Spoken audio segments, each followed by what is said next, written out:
Sound is speeding. Gabriel. Camera speeding. Oh yeah. Ooh. Who's this motherfucker? Hey. Where? What? Yeah.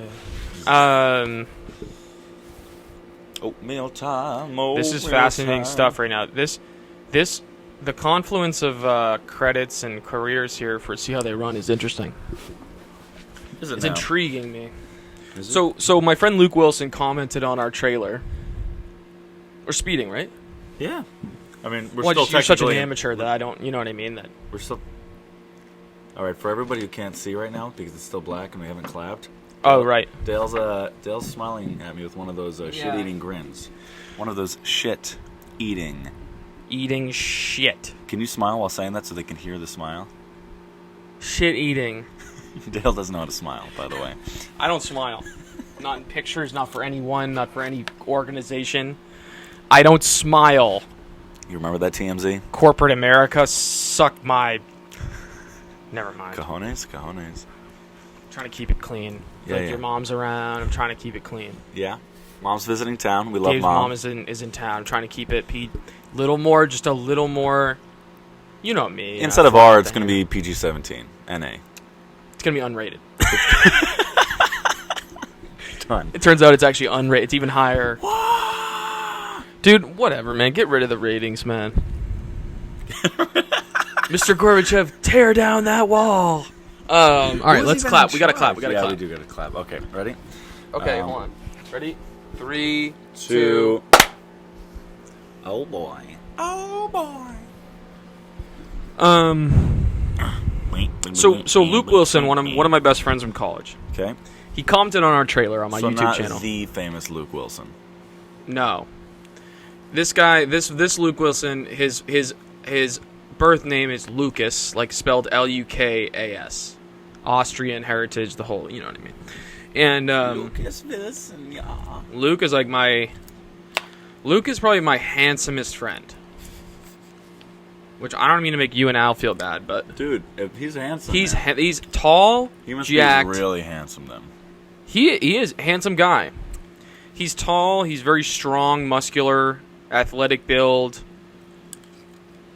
Handsome. Just handsome guy. I'm going to have to Good start smile. working out if I want to compete.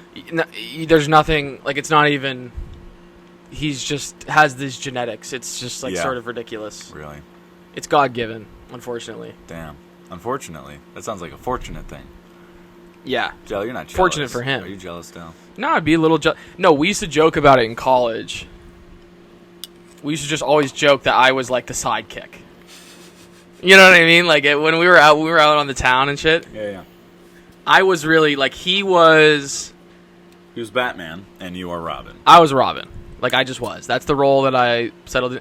Because all the girls want to talk to Luke and whatever, and, you know, maybe they'd talk to me. And Yeah, but they now- did talk to me. They did talk, but... Now how the turntables, baby. Oh, yeah. So, Luke. And so Luke commented on the trailer, because I posted it on my personal YouTube channel. Check it out if you want. Shameless plug. Subscribe. Colin Charles Dale / Strange Place Productions YouTube channel. While we're here, Movie Addicts, subscribe. Movie Addict, subscribe to that. Like and subscribe. We're starving. We said that last time. We're starving. We're eating oatmeal. We are still Look, we're eating oatmeal. gruel. This is just slop. Please, sir, I want some Yeah. more. And what was I saying? Oh, so he commented on my post. He said, "I promise I'll watch the podcast if you put socks on." Talking about me. And I fuck you, Luke, bitch. Just so you know, Luke, you're never gonna watch this podcast, ever. Because I'm never putting socks on, you son of a bitch. I texted him yesterday, and I don't know if I'm ever gonna wear socks on this podcast. Maybe if some esteemed guests come on, I will. Like my mother. Yeah. All right. Like Andy. Andy, you're gonna wear socks for Andy? I'll wear socks for Andy. What other guests would I wear socks for? Would you wear socks for Chris Nolan? Yeah, absolutely. What if Chris Nolan didn't wear socks? I think that would make me uncomfortable. No disrespect to Chris Nolan. Yeah, that would make me a little uncomfortable. I'm just saying, if Chris Nolan rolls up with some, nice ass flippity floopities, and the guy's like, "Yo, what's good? Sunny California," and you're like, "Yeah, I got socks and boots on, and my pants tucked in," and he says, "You're kind of making me uncomfortable with how many boots and socks you're wearing right now. Do you mind?" He says that to me. He says that to you. You're going to take those boots and socks off, my man. I'm just saying. Yeah. Stakes are if high. he said that. Chris Nolan's like, "By the way, I want you to help direct my next piece. You going to take those boots off? You going to take those socks off?" Like, fuck you, Chris. Oppenheimer 2. I'm very excited for Oppenheimer. Stoked. Jeez Louise. I think movies are making a comeback right now, thankfully. Well, okay, all right, let's not get too excited. Let's not also conflate the reality that we are coming out of the pandemic as well. So Gabe, we might get hit true. hard with some of the best material that's been sitting for 2 years. Not Dune. And fuck you. no, thank you. Denis Villeneuve, drop out of that project. Don't do the second movie. You're selling your soul. Denny, look at me. You're selling your soul. You've put a price tag on your soul. You're selling it. You sold out. You used to be an artist. Now you're a puppet. Come on, just do. You're a puppet. Just do Enemy 2. Now there's. Do anything else. Imagine if Enemy 2, Jake Gyllenhaal is the third Jake Gyllenhaal that shows up. I'd watch that. So like the one moves on in. with his life, the other guy dies in the car crash, and then a third one shows up. I'm in, man. What? Who are you? Terrifying. I'm in. For Yeah, that. you're in. And then the first guy steals the next guy's life. Oh. Yeah, I like that. Or you reverse it. The third guy steals the original guy who stole. For those of you who are keeping up, wow, keep up. I haven't seen Enemy in a minute, so like I'm sort of forgetting like the brass tacks of what you're talking about. Here's the thing, Dale. Some of us are cinephiles, and some aren't. And some are not. It's a goddamn fact. So, okay, so you had a story for me. Oh man, regarding the Entourage. What a night I had. The Strange Place Entourage. So, yeah, buckle your seatbelts, boys and girls. I drive Ubers here and there. Ooby doobs. For a little extra dough. So I'm driving, picked up this guy in an Uber last night. This guy? Edward was his name. Eduardo. And I go, oh, interesting looking guy. I didn't really get a good look at him. He had like a big nose ring. And I was playing the playlist for Dreams of Self-Destruction that I have. Nice. And there's a song by The Weeknd called Alone Again from his I'm a huge Weeknd fan, from his album After Hours.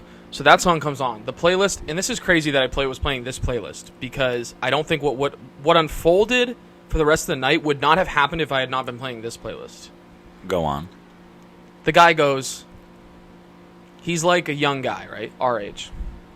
And the guy goes, oh man, turn this up, man. I love this song. I'm playing, and then we start talking about The Weeknd. Like, both big Weeknd fans were kind of geeking out about like The Weeknd and just fanboying out, right? And then we're talking just like music. And our taste in music is very similar.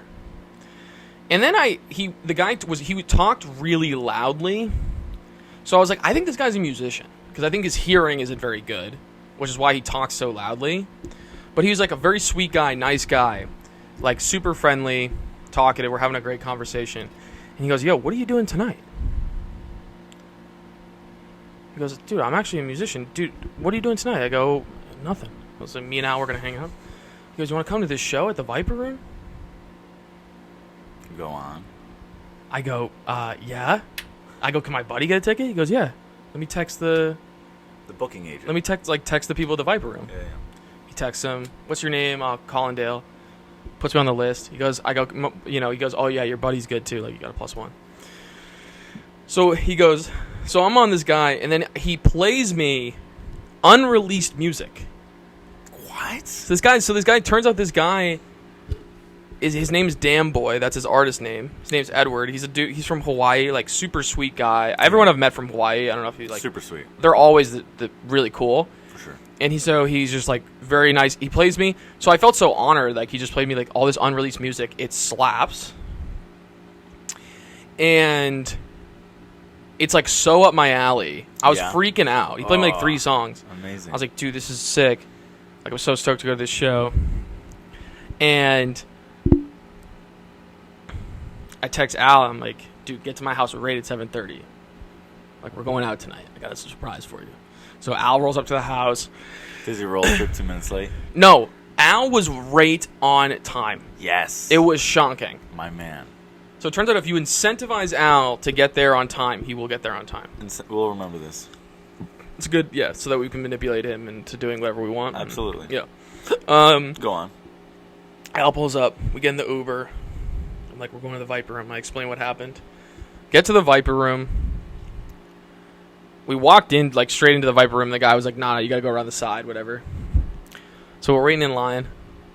And, like, I could tell it was going to take a while for them to let us in. So I could go to the corner store. We get some beers. We're, like, brown bagging, like, beers on the sidewalk. LOL. On Sunset Boulevard. You guys are cool. It was nuts. You guys are great. I don't do this kind of stuff. But tonight you did. But tonight I did. Al and I are talking about, we talk about, vulnerable guys or, artists. We're talking about our childhoods and things. Great. Deep things, you know what I mean? Because that's the kind of relationship me and Al have. Fathoms. Then Al goes, yo. He's looking like the sidewalk. He goes, yo, that's Ben Grant. Is that Ben Grant? That's Ben Grant. And I was like, Ben, we're going, oh, Ben. And Ben, it's Ben Grant and Danny, his wife. Okay. Just walking on the sidewalk, like right past us. And we go, Ben. And he's like, the look on Ben's face was like, because he couldn't process, because I was wearing this crazy outfit. Al was too. We're brown paper bagging beers on the sidewalk. Absolutely. Like, it was so hilarious. He's like, I don't do this. And Ben, it just happens like one of my like main creative collaborators and his wife are just walking like past exactly where we were, like doing this like that's hilarious. You guys were like, very out of character thing, right? hanging out with your bags. So we're kind of hammered. We talked to Ben and Danny. Yeah. And it was hilarious. We're talking, we're just talking like we're catching up. Go on. And then we go into the show. This is nuts. Yeah. So then we go into the Viper Room. So Ben doesn't come in because they're just passing by. No. Crazy. They were had gone to dinner with his cousin. Got it. Just down coincidence. Coincidental. And we go in the show. We're walking down the hallway. I go, we go to the lady at the ticket booth, and I go, I'm on Damn Boy's list, which felt incredible to say. She's like, oh, what's your name, hon? Whatever. I'm like, Colin Dale. She's like, I'm like, this is my +1, blah, blah, blah. And I'm also I get insecure about these things. Right. Because I'm like, what's going to happen? I don't know this guy. But it totally was it was clear. it was sick. It just felt electric. Yeah. I was like, nah, I'm on the list, man. Not tickets? Nah, I'm on the list. You know what I'm saying? And Al, the woman says to Al, the people at the Viper Room who work there are very, punk rock is the best way I can describe them. Yeah. Really nice people, though. Very friendly, but, very, punk rockers kind of, vibe. Emo, kind of. Okay. And the woman goes, oh, yeah. She says to Al, you look so much like this actor I know, Ed Fletcher. And then I say, this is where I fucked up. And I regretted saying this. I say, oh, he looks like River Phoenix, doesn't he? That's where River Phoenix died, at the Viper Room. And she just goes, no. rest in peace, River Phoenix. And she just goes, oh. It was the biggest downer thing I could have said. I didn't intend for it. I just knew, how you say something, and as soon as you say it, you're like, damn, I just said something so out of tune, with the vibe. Yeah. And she was like, oh, yeah. I was like, okay, well, I killed these vibes, so we got to go upstairs. So, rest in peace. That's a trap, right? I didn't mean, bro. And the night was down from there. No, it wasn't, right? So then I'm thinking, oh, my God, is this going to be a disaster now, right? Then, That's crazy. Of all the spots in L.A., that was the one where River Phoenix passed. Yes. Did you put that together before, during, after, or the moment? I knew in the back of my mind, I knew that I connected as soon as I said it out loud. I was like, I shouldn't have said that. Because this woman this woman has probably been working there so long, she was probably there. Very unfortunate thing for me to say. And I was like, fuck. Did I just ruin the whole night, right? Anxiety Dale comes out. He's like, you just fucked it all up, didn't you? Sorry. But then I walk up the stairs. Then I'm like, all right, I'm getting out of my head. And Dan Boy's like, dude, come on stage. So we actually missed Dan Boy's set because he opened. I didn't realize this. He told me in the car. He said, I'm opening for this guy Justin Clancy. I have no idea who Justin Clancy is, but I'm going to get to that. So there were actually 2 opening acts. I assumed there would be one, and I assumed Dan Boy would be one, and so we'd make but Dan Boy was the first opening act. So we missed his set, unfortunately. Sorry, Dan Boy. But I'm now like a fan of your music. So like I followed the guy on Spotify and shit. It's like his music's good. I really dig it. And other opening act goes on, and then this guy gets on stage, and it was like the way I imagine like Paul Rothschild, like the music producer from the 60s and 70s. It's what I imagine what he experienced when he like saw Jim Morrison play at like the Whiskey A Go-Go, like in the 60s, late 60s, where he's like, holy shit. Like, people don't even understand this. Is like, this guy's gonna be a star. Yeah. Like, we witnessed this guy Justin Clancy is from Massachusetts. He's from Peabody, Massachusetts. So he comes on, it plays like a 45-minute set. It was incredible. It was like, it was the coolest shit ever. I was like, dude, we're witnessing like history. Like, this guy's gonna be a fucking star. Yeah. And I looked him up online, and like, he has like a very small online presence and shit. Like, when you say small, like thousands, tens of thousands. I have to look it up. You haven't seen the Spotify numbers or anything? It's just like he comes up on the internet if you look him up on Google, but like it's not like solidified yet. Got it. Do you get what I'm saying? Yeah. He's like right there though. You can tell he's been doing this shit I think for like formally for like 5+ years. Okay. And he's really talented. His band is incredible. Yeah.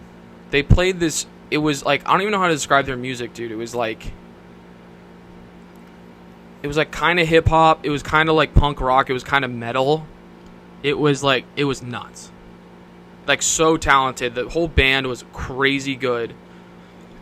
The drummer was incredible. Just this guy Justin Clancy is like just like star power. It just like commands the room. Yeah. And it was just, and Al and I just witnessed music history. Because in 2 years you're gonna see this guy's gonna be playing like Coachella and like. I just know. I was like, this guy's the guy. Yeah. And he's from Massachusetts, and two Massachusetts guys just happened to be there at the Viper Room. Amazing. Never heard of this guy before, never heard one of his songs before. Yeah.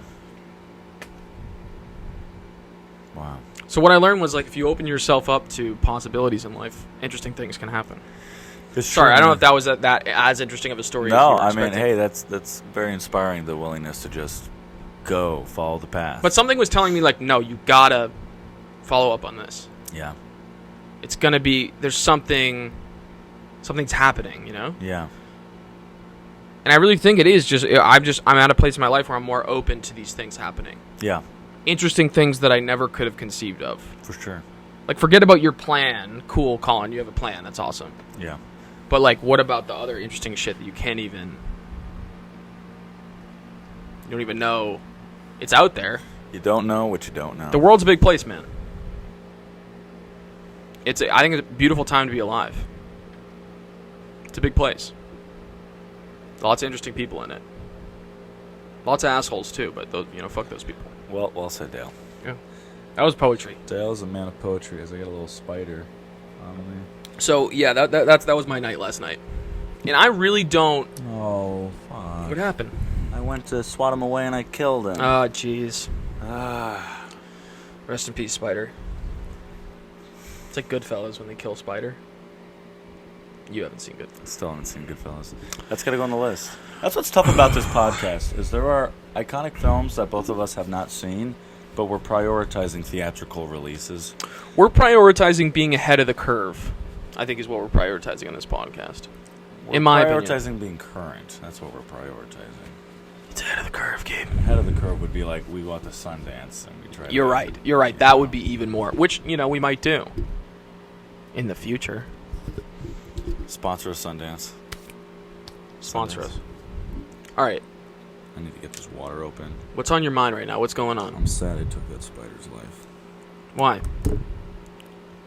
I'm currently operating under this guys. You're like a Zoroastrian or something? Something to that effect. I think there is truth to like life force or whatever you want to call it.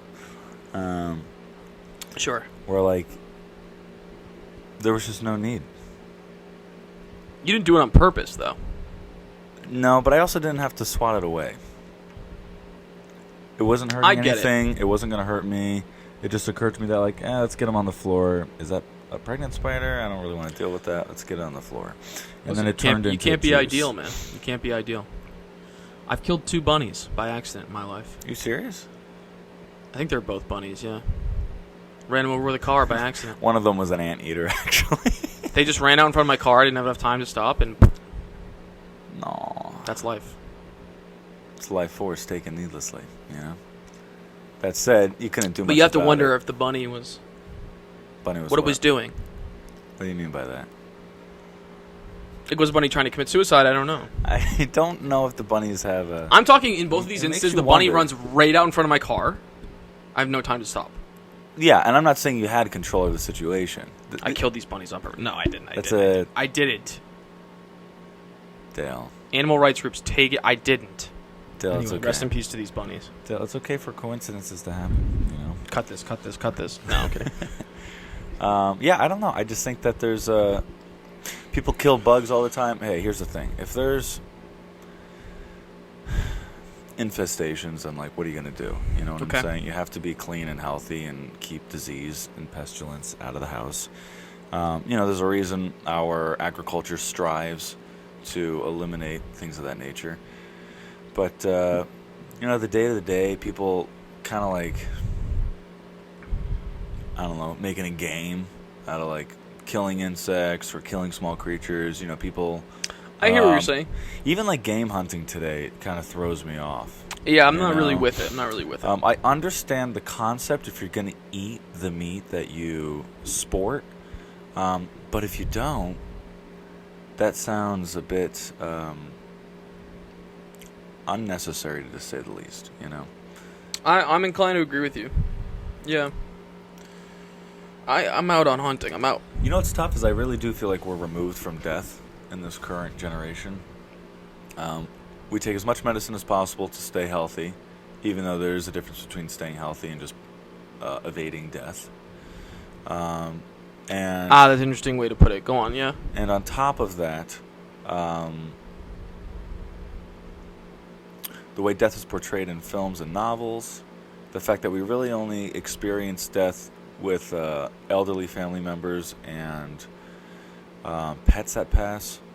Then when real tragedy happens that's unexpected, it jars us. Yeah. You know, whereas even 100 years ago, all the time, I feel like. Yeah. I feel like it was much more prevalent in people's day. And, okay, so this is what I'm getting at, is this is the secondary aspect, is just as it was more prevalent in our lives, also, and, you know, this might be a good segue into the film, Death. Okay.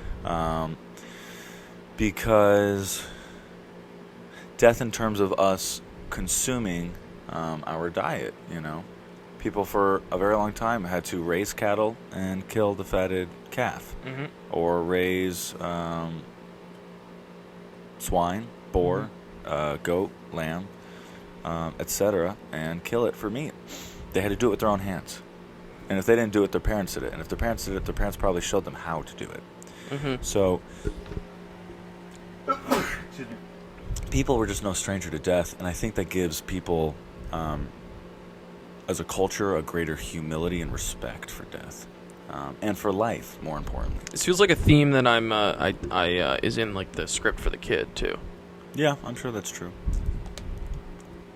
Just these young kids like not understanding that they're playing with fire constantly. That's like it's just in there. Yeah, I think it's just in the zeitgeist. Okay. Sorry, I didn't mean to derail you. Go. No. Go. So I just, you know, in terms of like life force, you know, there's a part of me that's like, wham, wimpy Gabe doesn't want to kill bugs, but, you know, there's a part of me that's like, I don't want to kill it because I just don't see the need. Like, I don't like the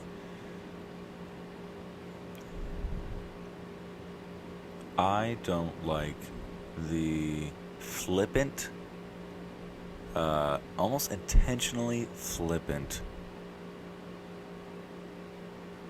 relationship to other creatures. Does that make sense? It's like, that is another thing, you know, even if it's a bundle of neurons that are like just like chemically firing off and has no relevance to my life. I'm telling you, I weird agree experience. with what you're saying. One time I recorded, and I don't know why. I sort of agree and disagree with what you're saying. That's fine. I don't know what possessed me to do this. One time I recorded an ant on my phone, and I squished it while it was recording. And it was the weirdest, kind of uncomfortable existential experience that after I squished it, I was like, why did I do that? And then I just kept scrubbing the footage back and forth before, during, and after the moment. And I was just like, wow, 1 minute it was there, and the next minute it's gone. Like, gone. That kind of messed me up. I think I agree and disagree with you. I think where I agree with like the ethos of what you're saying. I think we have a problem right now with how we're treating each other within the species of humanity. So I care more about that than I think people. I find it strange in our culture that people care more about dogs than they do about people in certain stratas of society. I will say that is also like that doesn't make sense. I don't hate dogs or anything, but like I grew up with a dog, multiple dogs. Yeah, that does bring another layer. And it doesn't. It just doesn't. It's something in like. In American culture, you can sense right now, like, people don't care enough about each other. They dehumanize one another. Yeah. That's the interesting thing, is you can look at somebody across the street, make an assumption based on their skin color, the money they have, the politics they have, their education, whatever you want, and instantly you put a label, you dehumanize them, and that's just, as we all know, wrong. But because you live with a pet that you feed every day, and you see when it's happy and when it's not, you're more likely to treat that pet in your house better than the person across the street whose life is like infinitely more complex than that creature you're caring for. Yes. And perhaps if you lived in their house, you would care for them just as much. Yeah, that's why I find it important. I didn't expect it to go in this way, but let's keep going this way. We'll be right back. It's the Movie Addicts Podcast. And yeah, we'll be right back. And we're back with the Movie Addicts Podcast. Do you want to reset the timer? Thank you. That's why I think it's important. I've been practicing recently. In Los Angeles, I can just sense all this cynicism. I think people are... This is why I like going on walks in our neighborhood. Because it gives me a sense of how people in the city are feeling. Because you kind of get it all. You get different stratas of class. Like within our block.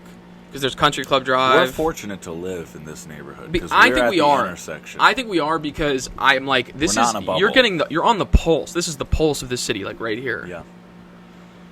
I think other parts of the city feel warped in terms of their perspective. Yeah. This, where we live, feels like, holy shit, we're there. Beach. We're not stuck in the hills. No, this is where people live and work. We're not surrounded by skyscrapers. We're at the intersection. And different, it's different races, ethnicities, socioeconomic classes. Creeds. I mean, we literally have a church, a Christian church. And then there's a Mormon temple down there, know? I wouldn't doubt if there's potentially something Orthodox or Islamic nearby. Obviously, there's probably. Where I work over in Beverly Grove, there's a large Hasidic Jew population. Yep. Hasidic Jewish population. And I think there's probably I'm going to come off ignorant. I just don't know if Hasidic Jewish is the same as Orthodox No, Jewish. it's not. They're separate. Reformed, I think, is different as well. Yeah. And there's a large population over there. I don't know that there are very many Hasidic Jews in Los Angeles. I imagine there's not a huge more Orthodox amount compared to Orthodox. Yeah. But the other day I did pass by a few families that were dressed in all black, wearing the I don't know tassels, I don't know what they call the hair, the way at which you groom yourself. Yeah. But anyway, point is, we live at the intersection of a lot of different people. And I think I go outside of late, and I've just been taking more time since I've wrapped up school.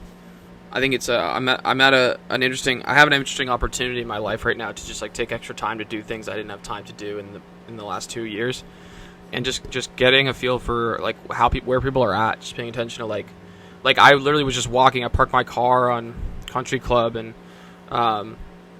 walked across Pico, and there's a person, I couldn't tell if man or woman, or just standing in front of a bus, refusing to move, and the bus driver's honking and all this stuff, and they're just standing there like refusing, like feet planted, like as an act of resistance. It makes you like wonder, I'm not gonna move. Makes you wonder what they're actually standing up to in their mind. That's what I'm saying is like that person. I have a sense immediately of what that person's going through.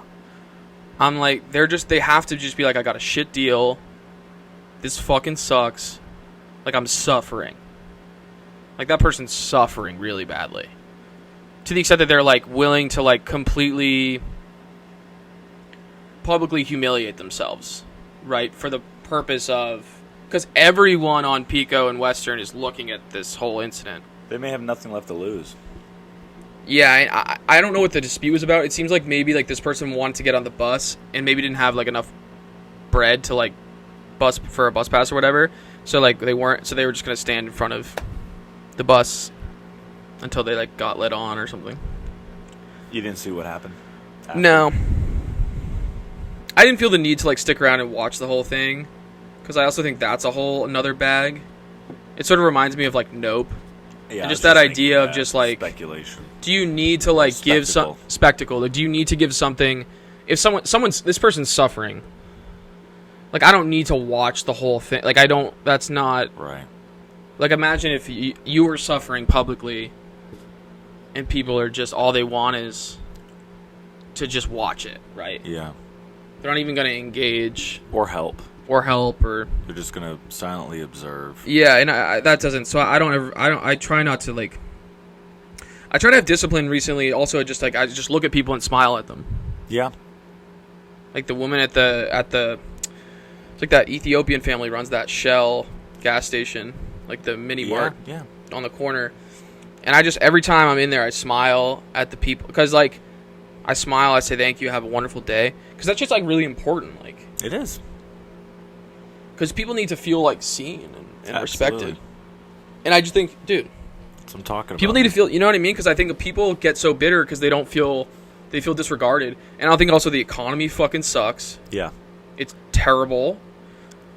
The working class is getting fucking crushed. Yeah. Rich people are staying rich, if not getting astronomically richer. Mm-hmm.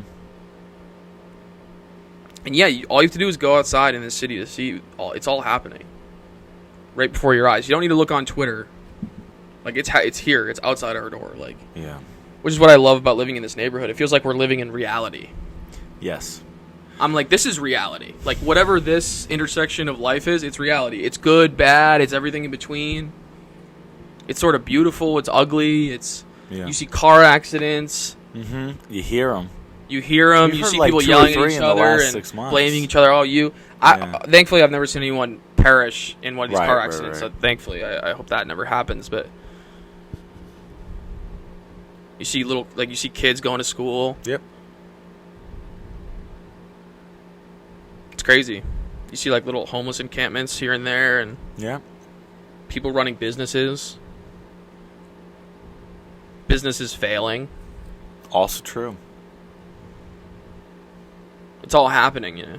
Mm-hmm. But I think that's the privilege of being like that we're artists. I think it's like it's our job to just like capture that and reflect it in some way. It's pretty beautiful. Life's beautiful, man, but it's also tragic. Yeah. Nice. What a great start. Welcome to the Movie Addicts Podcast. Let's go, son. We're getting deep today. I didn't know we were going to go there. It's a new decade. Yeah. We hit 10 episodes. Something changed after 10, Gabe. That's it, man. Something changed. You know what changed? The fairy light doesn't work anymore. Yeah, that's what changed. That's so I would say nothing changed within us. We didn't get better at doing this or anything like that. It was really definitely didn't buy new equipment. Haven't got more comfortable. No. We haven't really been putting any work into ourselves either. At all. moving forward in life. We're really just kind of stagnating. I was going to say we're static. What's different is that this doesn't work anymore. Yeah, exactly. Yeah, our lives are going terribly. It's really heading downhill. We technically have 20 minutes left on the recording. I think we should just throw it all away and end it right now. Yeah, this is the last episode of the Movie Addicts podcast. I'm so sorry. I'm Gabe. This is no.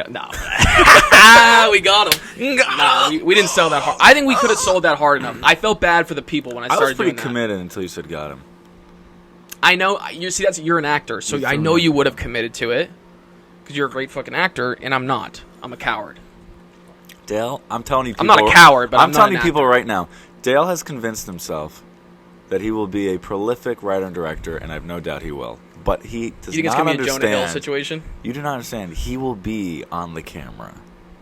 In front of the camera? Yeah. Yeah. On screen. Yeah. Within the next 10 years. You're convinced of this. I am convinced. Well, I am on the camera right now. This is your first step, baby. I'm telling you. No, you're someone is gonna offer me a role in a show or a movie, and I might have to take it. And I don't think it's gonna be some like Marty Scorsese thing or Tarantino where like they have fun popping in once in a while. Yeah. I think you're gonna crush. Ah, thanks, Gabe. That's very sweet. Come on. Thanks, bro. Let's go, son. Wow, amazing. We know some. You know what I love is we just know some talented. We have such a talented group we're forming out here.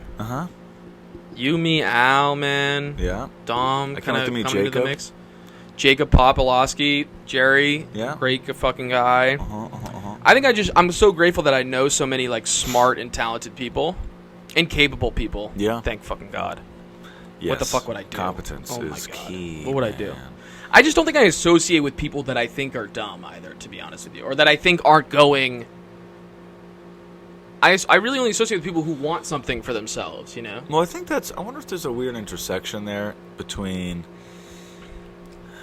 ambition and competence. Because we meet a lot of people who are ambitious, but they struggle to articulate what they want, or they have fits and... What do they call it? Fits and starts? Fits and...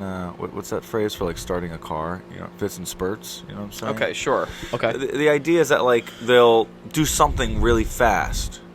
Yep. And then they take the foot off the gas. I don't know if it's because they are not good with their sleeping routine, or they're, getting caught up doing activities that lead to... Sleep is the most important thing. Yeah, absolutely. Bar none. Anyway, sorry. Dale crushes it with the sleep routine. I'm the one of the winners of the sleep Olympics. One? Dale, you're I'm the winner. The platinum, gold, silver, bronze. The only person below you is holding like a wooden little trophy. I sleep 7 hours a night. And Dale's like, I sleep 8 at the same time. Well, last night I only slept like 5 hours, but I still feel great. But the point is, Dale has been consistency. sleeping so well for so long that he could afford to enjoy a night that had a little less... REM. REM sleep going on. I actually think I got some good REM. Yeah? Because otherwise I wouldn't feel this good in this alert. I think I got some pretty good REM. I didn't take a nap this afternoon. Yeah, I might too. I might too, man. Nap Boys? This is a Nap Are you Boys working production? Today? You're working today, right? Ah, jeez Louise. I know. Gabe, here's what I'm going to throw this out into the ether. 4 days a week, man. Plus I want 5 something. days without. I want something big to happen in the next month, so you you don't have buzz? to work at this I hear that goddamn buzz. restaurant. I hear it. Yeah. Fuck. Thank you, man. Something big's gonna happen. I don't even want. Unplug that power cable. See what happens. Which one? The laptop one. Yeah, but that's gonna. Hold on. No, not that one. Not that one. Which one? The one to the laptop. Yeah. Ooh, it got worse. Hold on. You guys hear that? Oh yeah. God, this is like the trailer. No, it's still going. Try yours. Okay. What? It's yours. Why do I always get the shit mic? It's good now. It went away. Ah, these fucking microphones. Movo, we don't want you to sponsor us because we're leveling up. As soon as Gabe and I get back on our feet, we're moving on from your shitty fucking mics. They're fucking awful. I'm very tempted to do the plasma. Like, I'm going to spend a month. I'm telling you right now. I'm telling you, folks. Listen, man, do it and let me know how it goes. What's his name? I'm always concerned about... To me, I have negative associations. That's fear-based, though. That's fear-based. It's not like an intelligent response. What's his name? Rodriguez, the director Rodriguez. Bob Rodriguez. I remember reading his book. Bob, but... He's him and I go way back. I read his book a couple of years ago. I know we're good Bob. friends. Yeah, Bob. Yeah. Bob's a good guy. Spy Kids, Bob. Bob's a good guy. Oh my God, the Spy Kids franchise crushes every time. Oh, wait, so fucking good. Anyway, but when he was starting out and he was trying to make his movie to get some money, he did a medical study. Oh, really? You gotta read the book. What kind of study? It was like 21 nights or something like that. Or it was at least a week, but I think it was longer. I think it was like 1 to 3 weeks. Like he was under like strict supervision for 21 nights? He lived in a compound with fuck like outta X here. amount of other people. No, and he didn't. It's in the book. It's in the book. You know, I'm not gonna make it out to be some This guy's a nut. Oh, I respect it. He wanted the money. It was some good cash. And it worked out, obviously. Well, he was able to use the money to fund his film. But the point is, what a hustler! I'm sitting here and I'm like, come on, I could donate some plasma, $600, buy myself a nice, yeah, I don't know, Sennheiser. What do we want to get? Tell me what you want to get. $600. Are you gonna like level up your mic behind my back, and then I'm gonna be left with the Movo, and you're gonna have like, a fucking sick mic? Here's the thing. That's gonna be crazy. No, it's all good because I'll get the Sennheiser. Yeah, and then you'll have 2 Movos. Oh, fuck you. It'll be like a press conference every episode. It's like when we do the press conference. Oh, God, Gabe. Dick. Good morning, ladies and gentlemen. This is Colin Charles Dale. Yeah, it's Colin. Yeah, it's me. And I'll just be here with, like, my mic, like, sticking out the side of my... I got, like, a lav plugged into my head. Wild, man. No. You know what? I'll split it 300 and 300 just for my plasma. Don't you worry. You don't gotta give it... You know what? This is it. No, you're not gonna use... No, listen to me. This is it. This is the trade-off. Okay. What do they say? Blood, sweat, and tears. Okay. Blood. I donate my tears? Sweat. You sweat all the time. Yeah, but what's that good for? What do you mean, what's it good for? I can't donate that. It's part of your contribution. Your willingness to suffer. I understand. You know what I'm saying? Sure. Tears we'll have to come up with at some point. Yeah. I'll donate some tears. Tears will be our tears of joy when you subscribe to this podcast. Please make time. I'm just saying, we were really dying for with the oatmeal out here. We're dying. We need subscribers. Right? We absolutely please. sir. Please. All right, I'm sensing the film. I'm sensing it's time to talk about the movie. Yeah. So we spoke a lot about death today. Yeah. And the reason that ties into our movie is because we saw a fantastic whodunit. Yes. Revolves around an Agatha Christie play. Yes. It's called The Mousetrap. The Mousetrap. And it's a very fun, silly whodunit. And it's called See How They Run. And who's the director? Who's the writer? The question today is whether you should run to go see it. I would say I fucking hate internet ratings. What ratings? 6.8 out of 10. 71% on Rotten Tomatoes. 60% on Metacritic. 71 on Rotten's pretty good. You're saying it's too good? No, but why does Breaking have 82% on Rotten Tomatoes? What the fuck is going on? I don't know. Gabe. You know what I wonder? What? If they have different people for different genres, and those different people within those different genres are critical in different ways. You know what I'm saying?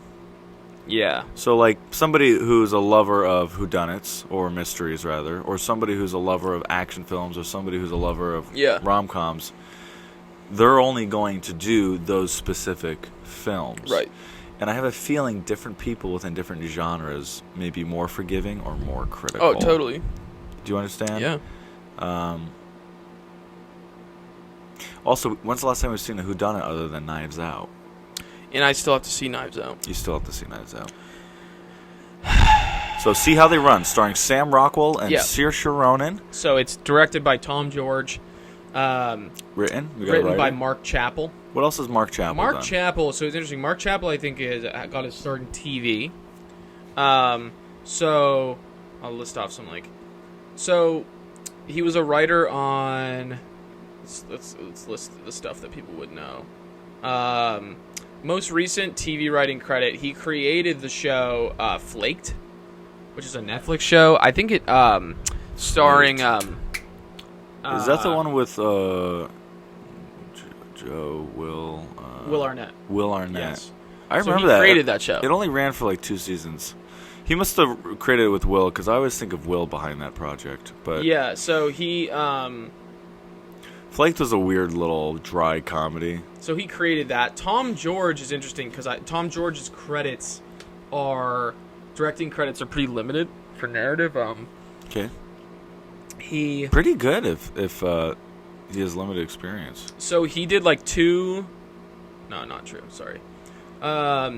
He did like TV movies, TV specials, like apparently like BBC stuff. Okay. And yeah, I mean, he directed, TV episodes, of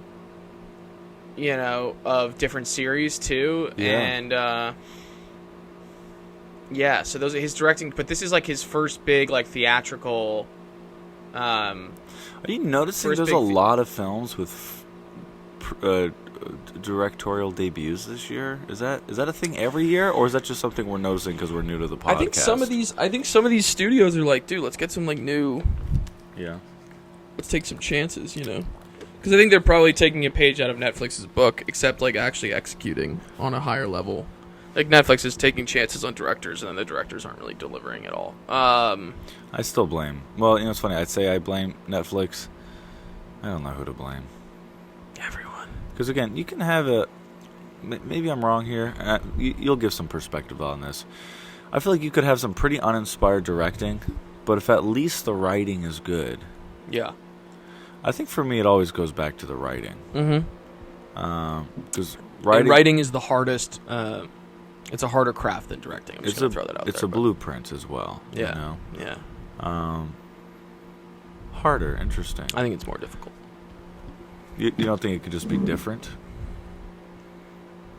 I think it's more difficult. You think they're in direct competition with one another? I don't think they're in competition because like I'm a writer-director, but I think writing is far more difficult. Do you think it's possible to say it's harder for you to write, but it's more rewarding when it's executed? No, I really believe like screenwriting is harder than directing. Yeah. Interesting. Period. Directing feels like the Sunday that I get for writing, working so hard on writing. Yeah. It's like I work so hard on writing, and then I'm like, getting to direct the thing is like the fun part. The treat. Interesting. It's just nonstop treats, and it's like all you have to do is really trust what the story's telling you, trust your instincts, and lean in and craft a shot list that is reflective of what is in the script, and make sure you're developing casting properly and getting the right crew members, and you kind of just curate until the film is done.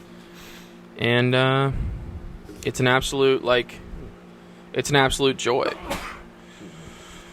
So all right. Anyway, writing is difficult. This guy who wrote the script has done a lot of TV movies, or that's the director? No. The director's done a lot. The writer has a lot of TV writing credits. Created the show Flaked. That's Mark Chappell. Okay. Tom George seems like has mainly been a TV director. Like episodic television. And I'm assuming that they're both British. Yes, I'm gathering that as well. So the logline of See How They Run is, in the West End of 1950s London, plans for a movie version of a smash hit play come to an abrupt halt after a pivotal member of the crew is murdered. Is this based on a true story? No. I know it sounds silly, but like The Mousetrap is a real movie, is a real play that was produced in the West End with Agatha Christie. Mm-hmm. So it makes me wonder, like, who thought it was fun to create like this weird alternate history kind of thing? Yeah, it clearly is just Mark. It's like Mark Chappell's brainchild. It's an original film, original screenplay, yeah, really fun. It is really fun. Where to begin with this one, Gabe? I think a good place to start is with the cast. This is an ensemble film. Yes. We do have 2 leads against Sam Rockwell, and Saoirse, who plays Inspector Leroy. Mm-hmm.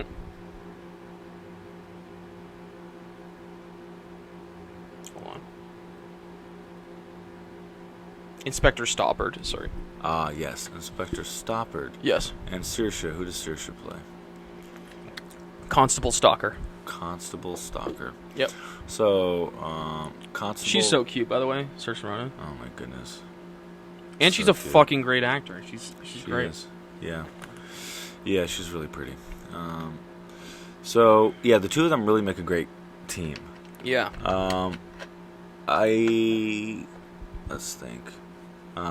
Basically, the relationship is she's new blood, he's old blood. They both work for, not Scotland Yard, but like some kind of police force in 1950s London. Right? Yeah. Yeah, it's sort of like it seems like it's sort of nondescript. I don't know. That's not that important to the story. I don't think. For sure. And so, yeah, basically the way the story unfolds is that the mousetrap is happening. Yep. At the top, at the play is and that sets up all the main characters. It sets up all the main characters. Mm-hmm. The play is happening. While that play is happening, we find out basically who's in charge of that play and who's leading that play. So who's in charge of that play is no, not Leroy. Who's the is it Ruth Wilson? So there's Richard Attenborough is the lead actor. But that's the character. Yeah. So who's the Harris Dickinson is the great. Actor. Love He's Harris excellent. Dickinson. Leo Kopernik, played by Adrian Brody, is the director. But he's not the director. No, he's going to be the director of the film adaptation. Yeah, for sure. David Oyelowo plays Mervyn Cocker Norris. He's the writer of the play. He crushes it. Does crush it. He's the writer of the screenplay. Yes. Because Agatha Christie wrote the play. Yes. Keep up, folks. Keep up. Yeah, sorry. And that's the thing about this whodunit. And that's, I think, it's just a thing about the genre. Is it requires an attentive watch. Yeah. And yeah, that's those are the people. Anya Marson plays Mother, who's just sort of this tangential character for comedic relief. Yeah, also just like a genre archetype. Like there's always these. Petula Spencer, played by Ruth Wilson. Thank you. Petula. She is. What is she? She's a producer. She's a finance. She's like some. She's the money. She's what they call her, money bags or something like that. Yeah. And so yeah, the opening scene sets up in a self-aware way what the movie's going to be, who the main characters are, why this play is important, and it also sets up, in a classic like whodunit fashion, it sets up what the crime is, and that we don't know who did it, and we're going to find out who done it. And very simple. It's a great the opening sequence of the movie I thought was great. Adrian Brody is fucking hilarious. He's on fire. Adrian Brody alone is a reason to see this film, and he's really not in the film as much as you'd want him to be. He's probably in the film 40% of the time. Adrian Brody's making interesting choices because his performance in this reminded me of his performance in French Dispatch, Wes Anderson's most recent movie, which I really loved. French Dispatch. I loved the movie, and I loved him in it. And he seems to be doing a lot of just comedic, more comedic stuff. And it's still, he's Adrian Brody. He's a bona fide actor. He's bringing his all to the role, but he's there clearly like to have fun as well. So much fun. And which I'm glad that he's doing that, because like the guy, he did all these serious movies, The Pianist and like, The Thin Red Line, and just like these like serious heavy movies. And I'm sure he's sort of like later in his life just like, I just want to enjoy my work. And absolutely. And it seems like that's where he's at, and I think it shows. I mean, I was crying laughing every time the guy was on screen. Yes. Like, you heard me laughing. I was just like, this is oh shit. Is that me? Yeah. Why is it always mine? I don't know. I wonder if it's the cable. I don't know. Every time the guy was on screen, I was laughing my ass off. And my favorite sequence in the scene is the dream sequence. In the movie is the dream sequence. Oh, really? Because that shit, when he asks... Spoilers. When he asks, 2. Hey, was anyone sorry that I died? And Stoppard is like, no. I was like, Dude, people... You know what's a little lame about some LA audiences? Is people don't love to laugh at funny... I'm like, dude, let's... Come on! Yeah. It's funny shit. I also just love... I love dry... British humor. I think it's fucking hilarious. Yes. And it just gets me going, and people are just like, no one's laughing. All right, we'll be right back with the Movie Addicts podcast.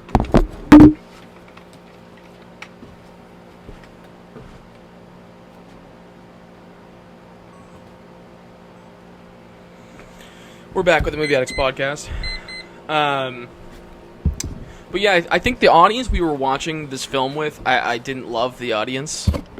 It was a very sleepy matinee audience, and I wasn't really into their energy, to be honest. It was kind of fucking my whole vibe up, but... I'm really curious how a nighttime audience would respond to this. I really wanted to... Yeah, I want to see this with a bigger crowd, I would say. You should go see it tonight, then. Grab Al and go see it. Well, we may it's opening be going weekend. out, but yeah. Going out again. I know. I don't know if I can do it. Yeah, you can. I'm so tired right now. Boom. The fatigue is setting in right now. Just take a nap.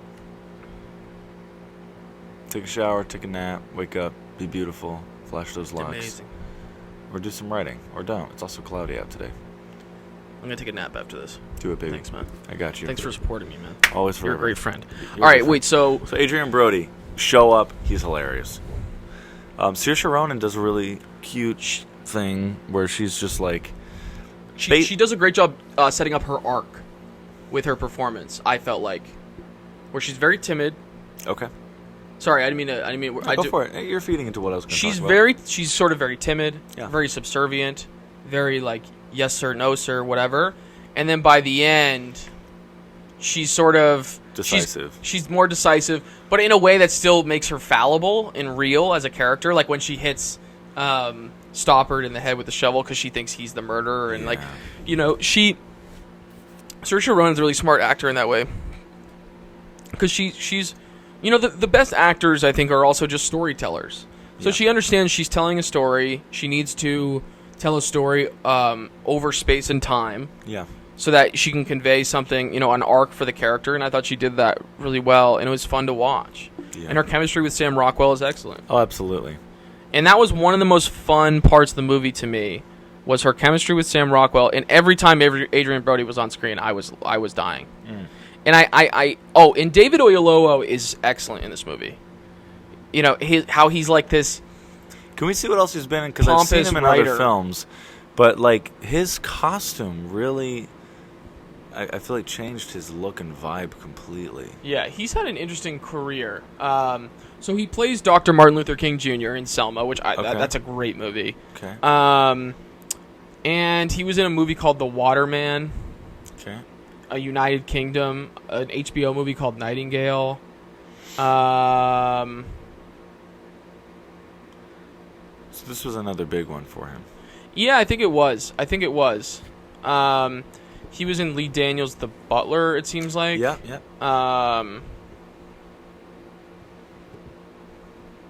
Yeah, he was in The Cloverfield Paradox. Great. Like he's just a working, he's a working actor. He does a lot of projects. Yeah. And he's really good.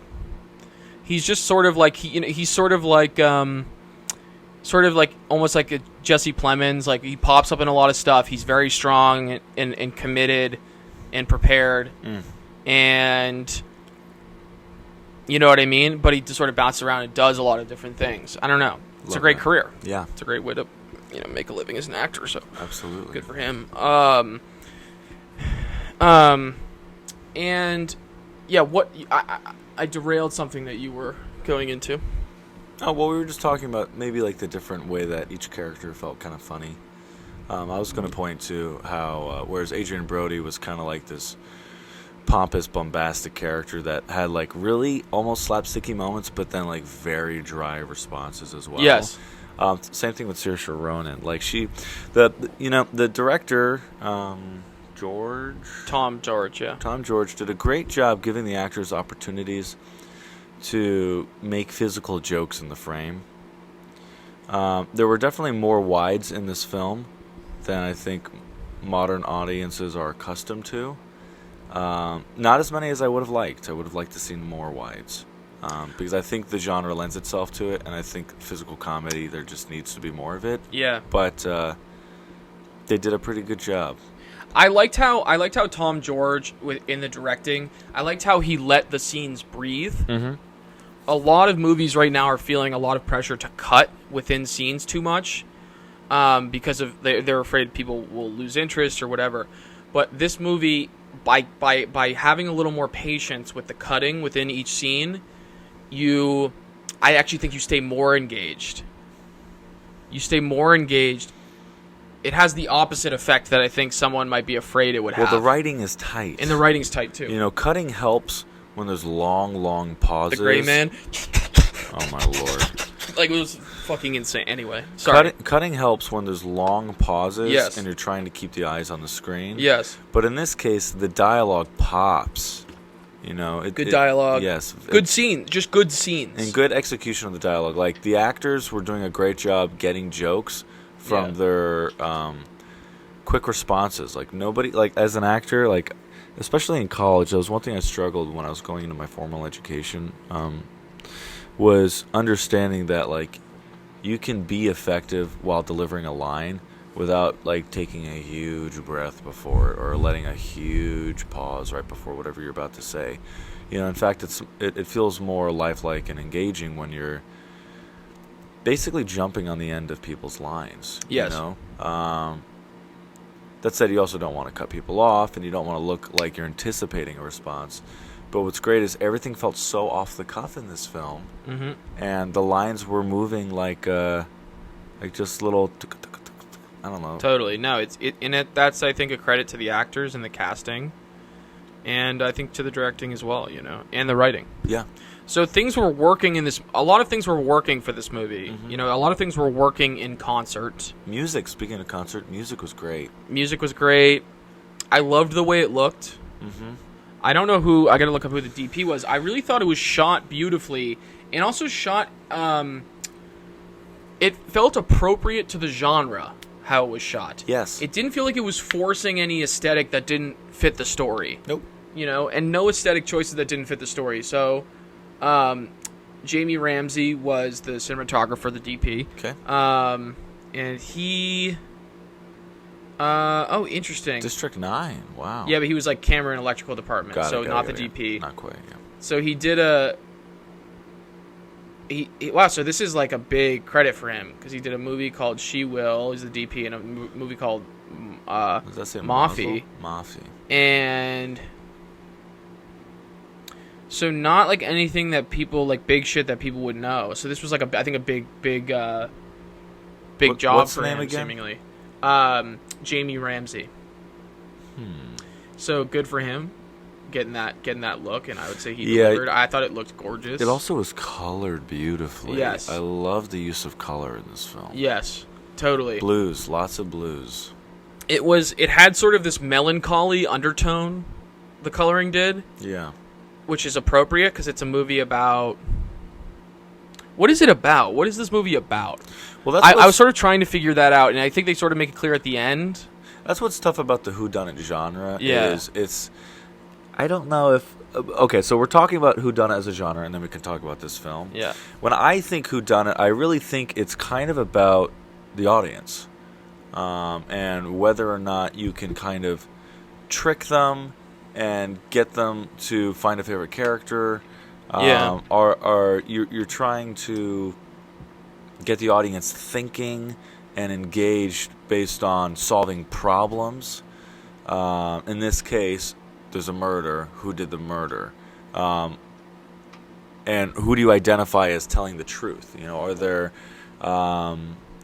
what's the word? Unreliable characters, unreliable narrators. Well, because Adrian Brody is the unreliable, omniscient narrator in this movie. Unreliable? Why is he unreliable? I don't think he ever says just because anything he's that's so untrue. Oh, You know what I'm saying? I was thinking unreliable in his attitude.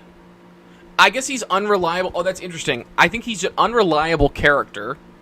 You can't rely on him, which is different than. yeah. But then he also happens to be the narrator.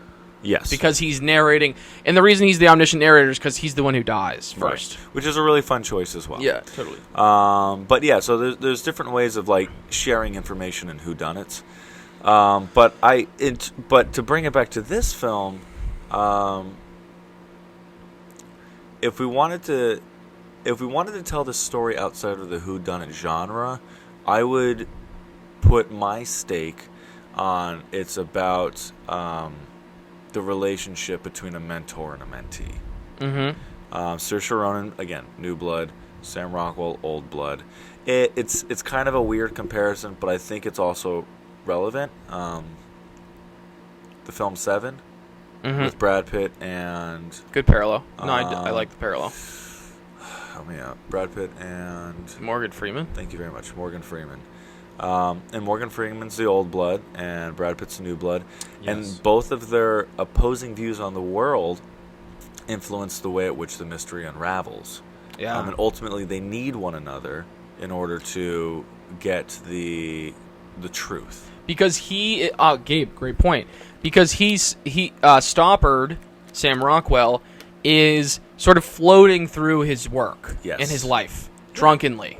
He has an alcohol problem. Yeah. And she is the opposite. She is so attentive. She's like attentive to the point of being compulsive. And so she makes compulsive... unintentional. Yeah. And so he has experience and savvy... Intuition that she needs, and she has like a spirit that he needs. Yeah. Because she has this like just commitment to the truth. Yeah. And yeah, an excitement for her work, an excitement for life, an excitement for like she has a passion for movies, and plays and art, and like I thought yeah, you're totally right. That is really the central thread in the movie, and that's what makes the movie work. Is that relationship and how it develops. You know why? Interesting. Part of the reason why it's the central relationship is because the belly of the whale moment in the film is what? When he's accused of murder? Yes. And when he's accused when Stoppard is, Sam Rockwell. So, yes, when Sam Rockwell's accused of murder, he's in jail, waking up from being hit in the head by her. Saoirse Ronan. Yeah. And so the reason this is a key point in... Stalker. Thank you. That's right. Stalker and Stoppard. So helpful. The reason why this points to the key relationship in the film... both between their arc as characters and as plot for the story, is that moment really shows that the relationship can no longer continue forward as the way it is. She continued to jump to conclusions and physically harmed him. And he refused to keep her in the loop about his intentions. Yes. So they both, at that point... Explain what you mean, his intentions. So throughout the film, he goes off and does his own thing. He goes to the dentist. He's actually going to the bar. Yeah. In this case, with this scene, they go to the theater house. They're sitting in separate seats. We don't really know if they were intentionally given separate seats. I believe it's possible. Mm-hmm. Because maybe he knew that something was going to happen, and he didn't want her to get in the way. Okay. I don't know if that's true. I think it's almost too much coincidence. The genre does lend itself to coincidence because whodunits can almost be like a more sophisticated version of farce. Mm-hmm. Both, very British forms of entertainment. Mm-hmm. But point being is that the moment before the belly of the whale, where he is in jail, she's accusing him, is he's pursuing the killer. Yeah. But she can't see him pursuing because she only sees him. She doesn't see what he's pursuing. Right. And so the point is, again, just as he's not informing her of what he's doing, in this situation, he keeps running ahead. And so that's what I'm trying to get to in the belly of the whale moment, is that she's very frustrated that she's constantly excluded from the information he is savvy to, that he doesn't want to share with her because he thinks that she'll get in the way. Punctuated by him saying to her, like, he's on his way to the manor because he realizes, like, some shit's going to go down at the manor, and he says to her, get a start on the paperwork. When what she wants him to say is, like, come along. Car. Yeah. And instead he excludes her, and that's kind of her final... it's good writing. That's her final push to be like, I gotta go,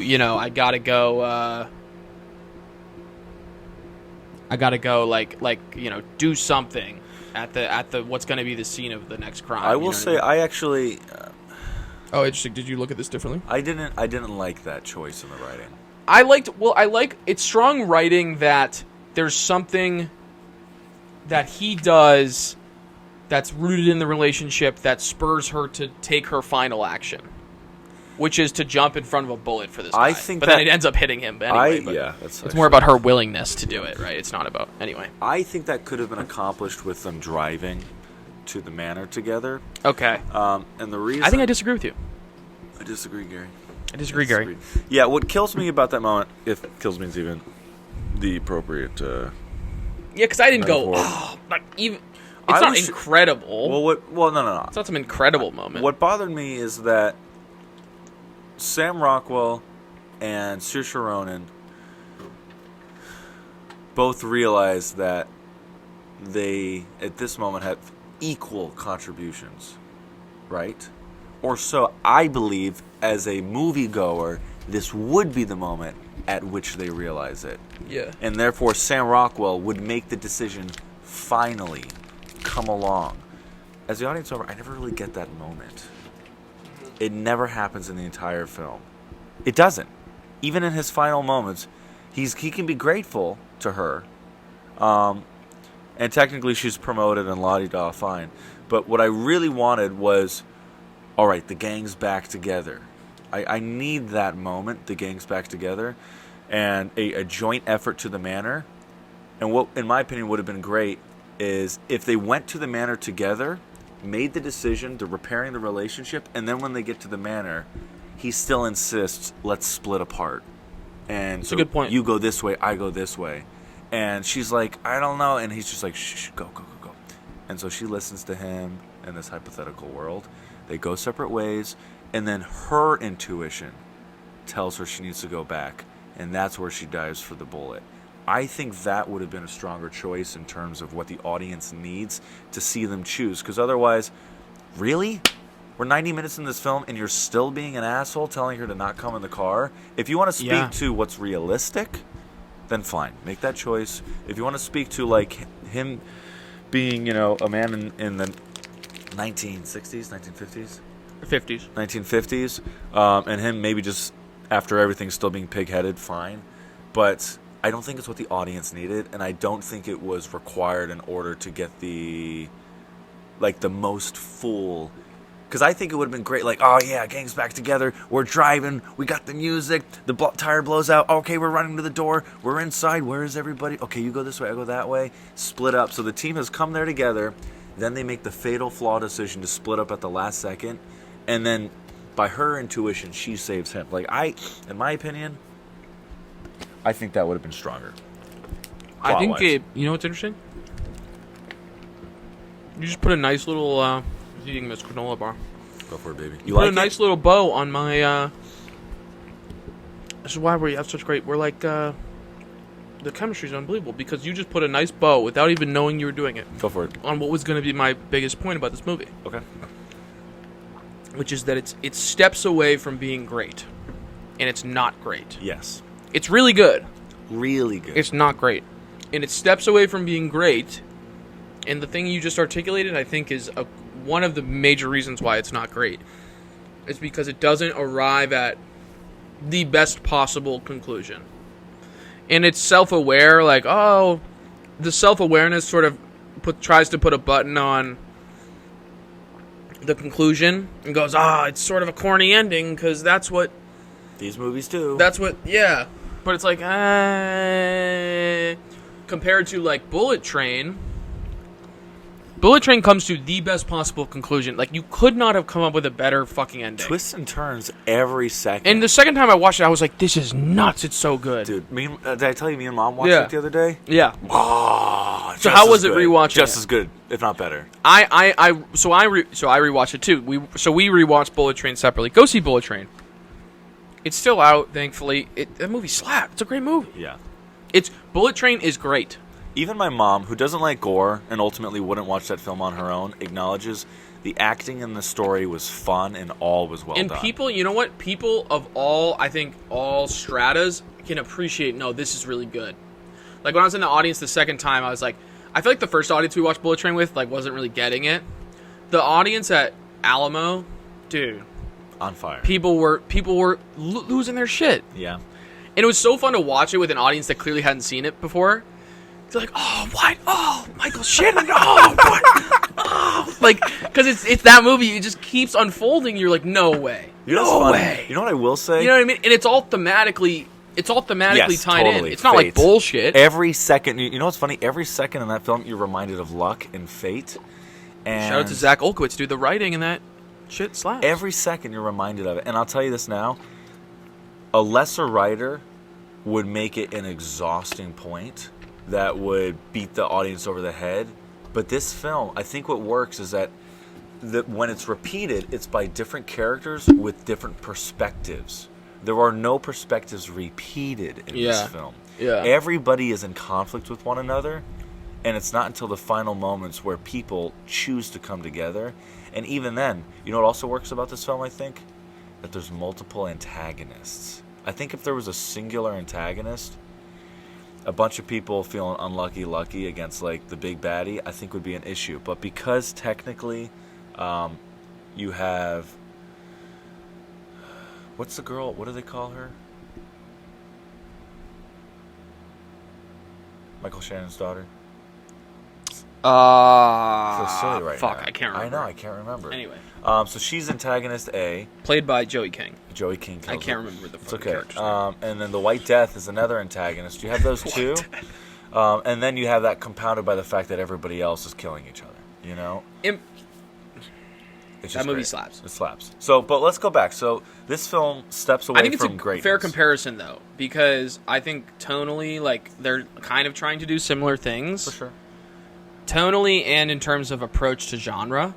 Okay. They're kind of, I think, trying to do similar things. They're trying to subvert the genre. They're trying to be self-aware with the genre. They're mysteries. Mysteries. Well, I mean, Bullet Train is just really is an action. It's dark action comedy. I felt. But what I mean to say is that in Bullet Train, there is a central mystery. Why am I here? Yes, you're right. And it is in some ways a whodunit. Who has mechanized? You're right. Absolutely. Or who's pulling the strings behind from the shadows? And see how they run. Whodunit. I would say similar tonal things going on. Granted, what I loved about Bullet Train tonally was that it's a confluence of cultural points of view. Okay. There's sort of this brash American point of view in there. There's a brash British view. There's a Russian view. There's Japanese point of view. It's this really beautiful confluence of all these cultures trying to figure out, like, wait, what the fuck are we talking about? What are we doing? Yeah. Why are we doing it? Yeah. What's going on? Absolutely. Which feels so like that feels like something an audiences need right now. It's like, hey, what's going on? No, not in some bullshit, like, corny, like, kumbaya way. It's like in a very, like, honest, like, what the hell's going on? This is an interesting thing. Yeah. I'm so glad you brought this up. In culture right now, people are so unwilling to battle it out together. We're in conflict with one another, and people are passive-aggressive. We're living a hyper-individualist. Non-confrontational. Yeah. And, you know, like, they get stewing and upset internally. Whereas the way you and I solve our problems, we punch each other in the face and then move on. You know what I mean? And then we just put a little makeup on, come on the show. Yeah, no, it's easy peasy. Yeah, for sure. If only everyone could just handle it the way we handle it. Beat the shit out of each Anyway, yeah, go on. So, Sorry. but yeah, the point is, basically, there should be a willingness to engage in combat with those you love. Yeah. In order to come to a mutual solution. Yeah. And that's what's amazing about Bullet Train is everybody is coming together to get that mutual solution by the end. There is a solution. It's not perfect, though. It's not perfect. which is a great way to end the movie. For sure. It's like we're not going to get out of this with all the holding hands and kumbaya. Like we're going to get out of this in a way that's sort of messy and sloppy and right. And see how they run. See how they run. You know what's in? Okay, I have an idea. Go for it. See how they run is trying to put a neat button on a story that isn't meant to be that. So okay, you disagree. I don't necessarily disagree. I think what you're interpreting, I'm interpreting your insight. I'm going to interpret differently. Okay. So I think Dale is talking about the neat button of their relationship, Saoirse and their relationship, Slacker and trying to have Stalker. Sorry, not Slacker. Trying to have like a clean whodunit ending and this Yep. and that. I think where the writer gets tripped up in the telling of See How They Run is that neat button had to, according to them, be tied into the overarching necessity to constantly comment on the genre. Yeah. The final moments of the film, literally the set design looked like the set in the play at the top of the film. Yeah. That's a good point. Yeah. All the characters in the final Smart scene. directing. Sorry, go on. All the characters on the scene looked in the last scene looked like the same characters in the play at the beginning. Yep. And so my point is, I felt like this desire to constantly like point back, look where we came from, look at the whodunit genre, let's comment on what's happening. I think that's the neat button that wasn't needed. I think we could have gone to a manner that looked completely different. Yeah. And there was not constant visual references to a time earlier in the film. I think the third act really could have been its own thing visually. Yes. I don't think we needed as many people in that final room. Yeah. I mean, like, let's be real. What was the usher going to do? Have everybody show up and just shoot them all? Right. You know what I'm saying? Yeah. Like, you probably could have had, like, 2 or 3 people not in that room. So just spoiler alert, it turns out the usher is the killer. Yeah. But it the was usher like, at the theater. But that's the nod to, and again, this is what I'm getting at, there was such a beautiful nod to the genre at the top and the middle of the film. I felt like it was kind of too much at the end of the film. We didn't need the butler to randomly die. It's a bells and whistles approach that runs thin. It's like, ooh, we're doing Wouldn't this isn't be a this fun silly? idea? Isn't this fun? Yes. It's like, yeah, it's fun for 5 minutes. And then people get it. And then it's also kind of confusing and like, what am I supposed to be paying attention to? Yes. Which is Saoirse Ronan and Sam Rockwell. So that is maybe this movie's Achilles. This movie has a few Achilles heels. I think that is what we're articulating is one of them, which is like, what movie did we see recently? Oh, Breaking. We had a similar thing to say about it. Or no, I would say this seems to be a common theme with all the movies that we haven't been liking recently. Yeah. Is it's like people. I always say people have seen 120 years worth of movies. Like, consider in the collective consciousness, there's 120 years worth of movies in people's brains. Yeah. Like, you know what I'm saying. No, I'm not saying something literal. For sure. People you don't need to explain the death. You don't need to explain certain things to death. People fucking get it. You know what I mean? Right. Like, so there is a minor distinction I will make here. Okay. Is that on the one hand, I agree with you. Yeah. There was some over-explaining and See How They Run. But it's the not even genre, over-explaining. I think it's to what you're saying. It's not over-explaining. It's more like hammering home. We get it. You're using like a self-aware approach to genre, like hammering that home for sure, incessantly. And it's like, dude, I know, I get it. We're watching Whodunit within a Whodunit. Yeah, all right. So you're about to make a point, and then we'll be right back with the Movie Addicts podcast.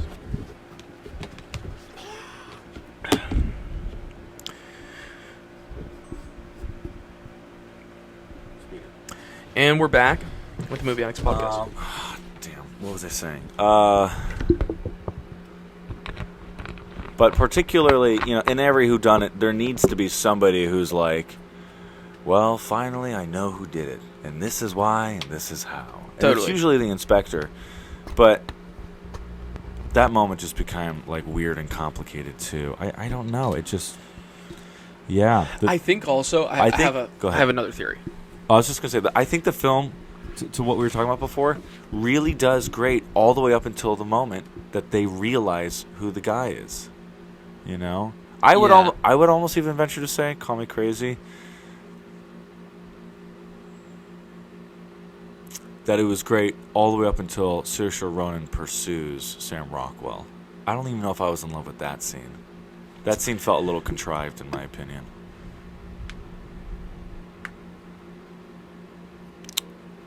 Because just for a second, I thought maybe he was the bad guy, but then I was like, I this don't doesn't even make know. sense. Wait. Yeah, I'm there's willing to say the writing feels a little weak there's from the moment that she pursues him through the theater. there's just sequences in this movie that I just think meander and aren't certain of what they're supposed to be. Well, I think they know what they're supposed to be. I mean, like specific sequences. You know what I mean? Yeah. Yeah, I do. I think the writer knows what they want to be, and they're just not tight enough. You know, part of me feels like it's a directing issue.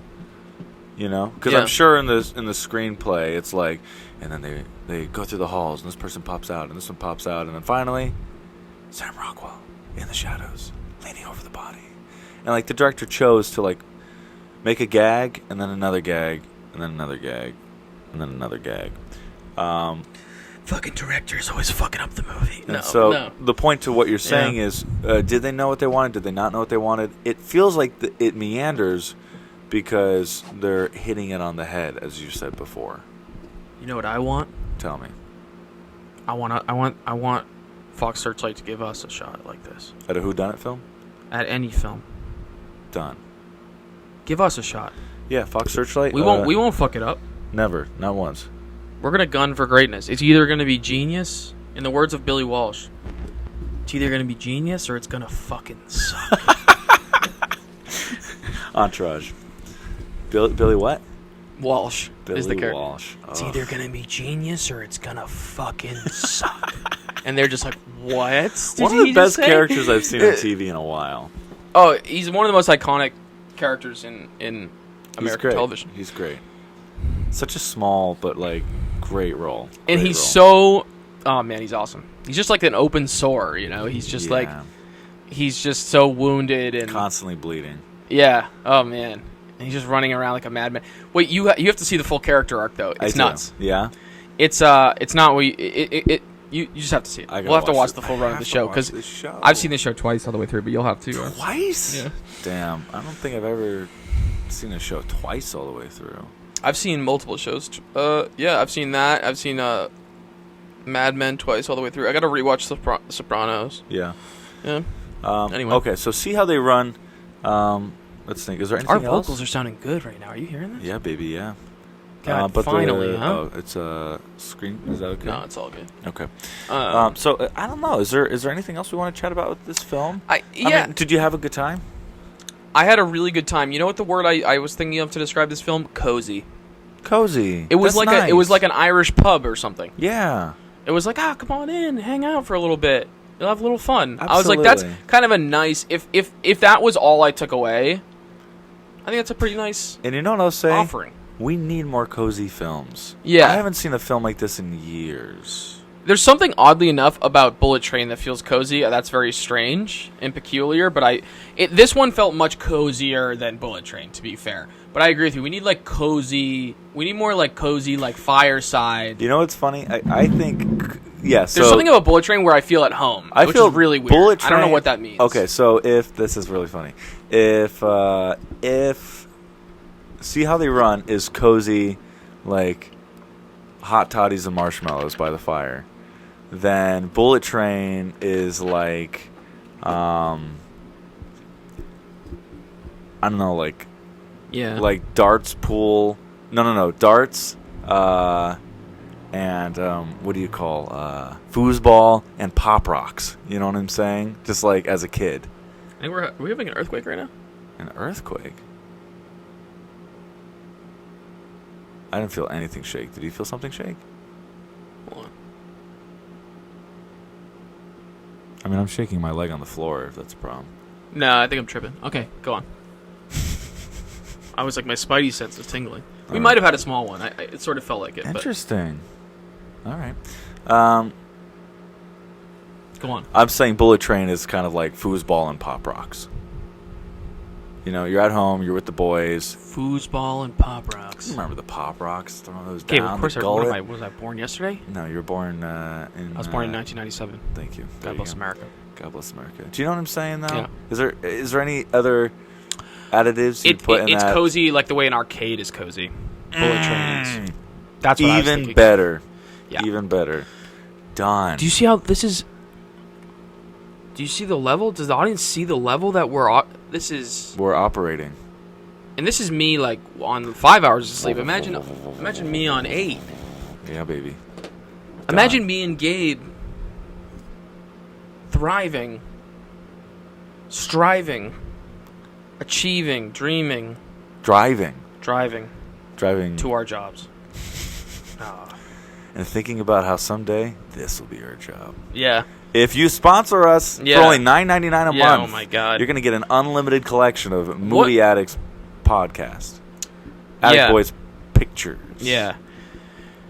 This is... That's a nice ring. ABP.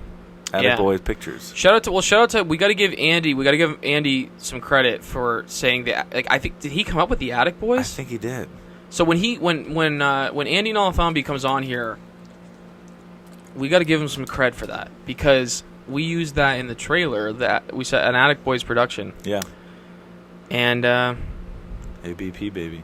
Andy was the one who texted me. He called us the Addict Boys. It's electric. It's done. Electric. So see how they run. Cock up, lock up. It's a lock up for me. Is it a lock up for you? It's a lock up. You got to see it. I would recommend going and seeing it. You'll have a lot of fun, I think. Yeah, I don't think you're gonna walk out of there. And LA audience's reaction to it, to be honest, was kind of lame. I think in other cities, people will really enjoy it more. I feel like the New York city is going to enjoy it even more. I think for your average moviegoer, I think this is going to be a lot of fun. In my opinion, that's kind of how I'm. There are no weak actors in the cast. No weak actors. Also, very little pretense. Yeah, that's true. It's very little for people who would think that British-based entertainment will have some kind of highbrow pretense behind it. Not the case. It's very fun. It's in the mud. It's very silly. It's a little like Oscar Wilde almost in there. Absolutely. Wes Oscar Wilde is Anderson very in farcical. terms of filmmakers. Yeah. Yep. It has the Wes Anderson sort of whimsical nature to it. Yeah. It's fun. It's a fun movie. Yeah. If you like dialogue, see this film. If you like good actors, see the film. Yeah. If you like whodunits, definitely go see it. Definitely. It's fun. It's a lockup. See how they run in theaters now. As usual, we're ahead of the curve and bringing you, telling you what to watch, what not to watch, and you have to listen to us. It's a mandate. It's by law. You have to listen to what we say. Basically, you have to only go to the movies that we say are good. You can't go to the ones that we say are bad. We're just saying we're part of the American Film Commission. Yeah. And we've been sponsored by Joe Biden. More like the American Fascist Commission, am I right? Oh, my Lord. Film. I'm terrified right now. Wait, what? I'm like, am I part of the problem? No. We're contributing. We're saving you time. We're saving you money. No, I think our taste is pretty fucking great. I think our taste is amazing. I think if I can save you 4 hours of your life by not seeing 6 hours, The Gray Man, 3,000 Years of Longing, and Breaking, I saved you so much time. Well, if you pay for one ticket at a time in LA, I'm saving you almost $45. If you live in the country, I'm saving you at least $15. And we got tons of great films for you to see. Bullet Train, See How They Run, Nope. Yeah. Elvis was a clock up for me, but I liked Elvis though. And people, by the way, people generally liked Elvis. People did generally like Elvis. And they're doing we talked about this yesterday. They're doing a Priscilla Presley movie directed by Sofia Coppola. I feel like that's going to be fire. I'm hoping it's fire. Jacob Elordi's in it playing Elvis. Yeah. I don't know the actor who has been cast as Priscilla, but I'm hoping that movie Sofia Coppola kills that because Priscilla Presley's perspective, I think, will be a really valuable one to have in the American zeitgeist. And I'm excited for that movie. It's probably going to take a few years for it to 2025 hit theaters, but we'll see. I'm excited for that one. But I think movies are slowly but surely making a little bit of a comeback, and I don't want to get my hopes too high. But we got some good ones on deck. We got Oppenheimer, but that's not for another year. Amsterdam. The Menu. David O. Russell's The Menu. Wow. David O. Russell's new movie Amsterdam. The Menu. We got to go see Barbarian. Me too. What else? I'm trying to think. What trailers have I seen? What trailers were before See How They Run? Martin McDonagh's new movie looks incredible. Yeah, the something man. The Banshees, the Banshees of Inisherin or something. Yeah. That movie looks really. I'm very excited for that movie. It looks funny. It looks right up my alley. It's just like Martin McDonagh's writing is always great. So, yeah. Yeah. Anything else? I mean, I think we're both a little tired, so September, man. We should probably wrap it up. 2022 is almost over. Don't say that. It's true. We got to get things done before it's over. We will. We will. One thing we got done is episode 11 of the Movie Addicts podcast. It's in the can. Hope you had a great weekend. Yeah. You know, it's nice to deliver good news to the people on Monday, right? Mm-hmm. That we watched a good movie and they can go see it if they want. That's right. Yeah, go see How They Run. Not some bad news. No. Not at all. I'm Dale. I'm Gabe. And this was the Movie Addicts podcast. Thank you so much. Don't leave me hanging. Boom. Oh, man, I got to take a nap, man. You know, do you think it's a problem that we spoil films and then tell people to go watch them? No, because I think people see what we did and they go, okay, maybe I'll go watch it, and then they go watch the episode. I think that's what happens naturally. Yeah. Love it. Fuck you, Gabe. I'm getting two in my head. All right. All right. Boy.